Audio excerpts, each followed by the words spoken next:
भारत के हमले के वक्त पूरी तरह से पाकिस्तान डरा हुआ था। ब्रह्मोस मिसाइल के हिट होने से पहले शाहबाज और मुनीर डर गए थे।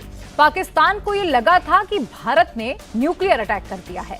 पाकिस्तान के पास सोचने के लिए महज 30 सेकंड का ही वक्त बचा था।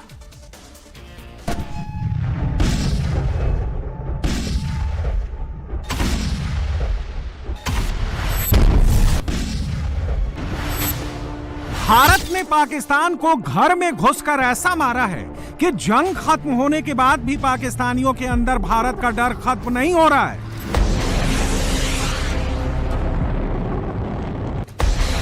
पाकिस्तानी अभी भी भारत के ब्रह्मोस मिसाइल से डरे हुए हैं। ब्रह्मोस का नाम सुनते ही मुनीर की आर्मी शहबाज शरीफ पाकिस्तानी सुरक्षा कर्मियों के पैर कांपने लगते हैं।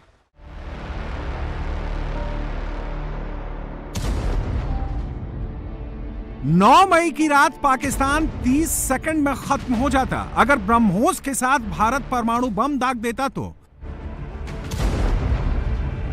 जंग खत्म होने के 55 दिन बाद शहबाज शरीफ के सलाहकार सनाउल्लाह ने आखिरकार सच बता ही दिया कि जंग के दौरान पाकिस्तानी सेना, पाकिस्तान की सरकार भारत की ब्रह्मोस मिसाइल से कितनी डरी हुई थी। मुनीर से लेकर शहबाज शरीफ तक थर थर कांप रहे थे। बताएं क्या कहना चाहेंगे, ये मोहब्बतें बढ़ रही थी या क्या मामला है कि इंडिया कह रहा है हम फ्री ब्रह्मोस देंगे और पाकिस्तान के एक जर्नल ने डिमांड की है, ये खबर के मुताबिक है, इसमें कितना सच है झूठ है ये आप बताइएगा। सर ये जो इंडियन जो साइंटिस्ट ने ना तंज की थी पाकिस्तानी जर्नल को क्या कि पाकिस्तानी जर्नल ने अगर उससे कहा है कि हमें बेचोगे तो उन्होंने कहा आपके लिए फ्री है, हम आपको मारेंगे। अच्छा, यानी वो फ्री में मार के आपको तंज की थी, जिसके जवाब में आपने देखा ही है कि पाकिस्तान ने पूरा ब्रह्मोस का जो इनका असले का डिपो है वो तबाह कर दिया। जिहाद हमारा जो है ना पावर है। अच्छा, जिहाद नहीं रुकना चाहिए। बस मैं ये चीज का जिहाद अगर हमारी पावर है। हिंदुस्तान की ब्रह्मोस मिसाइल का ट्रेलर पाकिस्तान देख चुका है। जिस ब्रह्मोस से पाकिस्तान की सरकार, मुनीर की सेना डर रही है, अब उसकी खासियत जान लीजिए। ब्रह्मोस मिसाइल दुनिया की सबसे तेज सुपरसोनिक मिसाइलों में से एक है।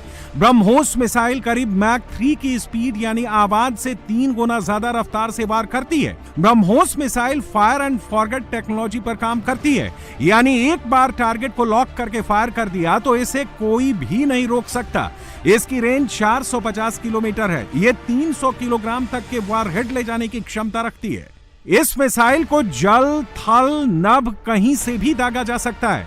इसे INS विक्रांत से लॉन्च किया जा सकता है। इंडियन आर्मी इसे मोबाइल लॉन्चर से लॉन्च कर सकती है। एयरफोर्स इसे Su-30 MKI और राफेल से लॉन्च कर सकती है। भारत में ब्रह्मोस मिसाइल को पहली दफा ऑपरेशन सिंदूर के दौरान पाकिस्तान पर दागा गया और पाकिस्तान के 11 एयरबेस को ब्रह्मोस मिसाइल ने स्वाहा कर दिया। पाकिस्तानी सेना ना तो इसे ट्रेस कर पाई और ना ही इसके अटैक को रोक पाई। इसलिए ब्रह्मोस का नाम सुनते ही पाकिस्तानी डर जाते हैं। जंग जो है ना खित्ते के लिए बड़ी खतरनाक होती है, आपको हमेशा उसको अवॉइड करना चाहिए। पाकिस्तान का जो रिस्पॉन्स था, जिस तरह से इंडिया ने पाकिस्तान पे, होल पाकिस्तान पे अटैक किया, उन्होंने जो 9 उनके जो टारगेट्स थे उनको बड़ी प्रिसीजन के साथ उन्होंने अचीव किया है। जो उनके मोटिव्स थे ऑपरेशन सिंदूर के, उन्होंने उसको अचीव किया है। पाकिस्तान ने हर चीज़ को बड़े एक प्रोफेशनल तरीके से अप्रोच किया है, लोगों को बताया है कि हमारे यहाँ पे मिसाइल गिरे हैं, मस्जिद में गिरे हैं, घरों पे गिरे हैं, मिलिट्री, इतने लोग शहीद हुए। बिल्कुल ऐसे ही हमने तो वो फोटोज भी दिखाए जो हमारी आर्मी के ऑफिसर्स, आर्मी के सिपाही शहीद हुए, हमने उनकी भी फोटो जारी कर दी कि ये अब हमारे साथ नहीं रहे ना। हमने अपने डैमेजेस और अपने लॉसेस को एक्सेप्ट किया है ओपनली। बिल्कुल ऐसे ही है। आप जब एक मुल्क की एयरफोर्स होते हैं या पूरी एक जो आपकी मिलिट्री इस्टेब्लिशमेंट है या चीज़ें हैं, नुकसान होता है जंगों के अंदर। जब आप जंग करते हैं तो आपको हर चीज़ ज़हन में रख के जाना चाहिए कि हमें मार भी पड़ सकती है, हम मार भी सकते हैं। तो हमें जो मार पड़ी है शुरू के 3-4 दिनों में, नूर खान एयरबेस और जो हाफिज साहब के जो अटैक्स हुए हैं, मामला हुए हैं, उनकी फैमिली के भी 5-6 मेंबर्स मारे गए। भारत कह चुका है ऑपरेशन सिंदूर खत्म नहीं हुआ है, बल्कि इसे रोका गया है। पाकिस्तान की एक गलती और ऑपरेशन सिंदूर फिर से ऑन हो जाएगा और इस बार पाकिस्तान का पूरा नक्शा बदल जाएगा। ये पाकिस्तानी आवाम भी जानती है। जयशंकर जो कि इंडिया के फॉरेन मिनिस्टर हैं, उनकी ये स्टेटमेंट है कि हम फिर से अटैक करेंगे, घर में घुस के अटैक करेंगे जिसने हमारे कंट्री के ऊपर कोई भी ऐसा अटैक किया या कोई ऐसा एक्टिविटी में इन्वॉल्व हुआ। पाकिस्तानी पब्लिक से बात करेंगे कि ये मैसेज किसके लिए था, कि ये मैसेज पाकिस्तान के लिए था। वो दोबारा अटैक करेगा। ठीक है, मेरी नजर में जो इस वक्त जंग है वो इमिनेंट है, मतलब एक होगी और इंडिया के लिए ये इनएविटेबल है। यानी इंडिया जो है वो इस जंग को जरूर करेगा, क्योंकि उसको अपनी जो ग्राउंड लॉस किया है वो उसको वापस हासिल करना नहीं तो सर क्या हमारी तैयारी है, और दूसरे नंबर पे इससे नुकसान कितना होगा? चले मानना इंडिया की इकोनॉमी और ये सारा कुछ बेहतर है, मतलब दुनिया में चौथी पांचवी बड़ी इकोनॉमी है, हम थोड़ा सा भी समझ लें मुश्किल में है, स्ट्रगल कर रहे हैं इकोनॉमी वाइज, लेकिन इससे नुकसान तो दोनों का होगा, या सिर्फ एक का हो जाएगा कि पाकिस्तान का हो गया या सिर्फ इंडिया का हो गया? देखिए बात ये है कि लॉसेस तो होते हैं, दोनों जब दोनों जंग करेंगे तो लॉसेस होंगे। वैश्विक मंच पर पाकिस्तान को भारत ने एक्सपोज कर दिया है। कैसे पहलगाम में बेगुनाह पर्यटकों की आतंकियों ने जान ली।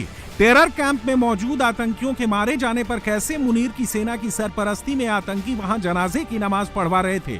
और अब पाकिस्तान फिर से FATF में जाने वाला है। सर FATF में पाकिस्तान कई बार जा चुका है, कहा यह जाता है तकरीबन 4 बार, अगर गूगल वगैरह के ऊपर बिलीव किया जाए तो 4 बार FATF में जा चुके हैं, और टेरर फंडिंग और कई दूसरे मनी लॉन्ड्रिंग और कई दूसरे रीजंस दिए गए जिसकी वजह से पाकिस्तान गया।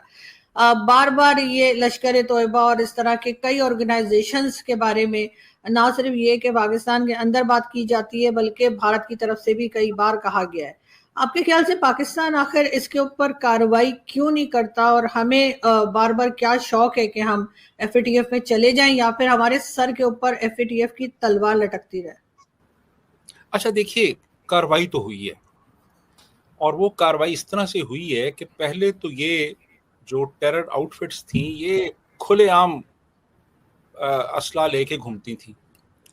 इनके जो लीडर्स हैं वो आपको नजर आते थे, इनके साथ कई बॉडीगार्ड्स होते थे, गन्स उठाई हुई, इवन यूनिवर्सिटीज में जाके लेक्चर दिया करते थे।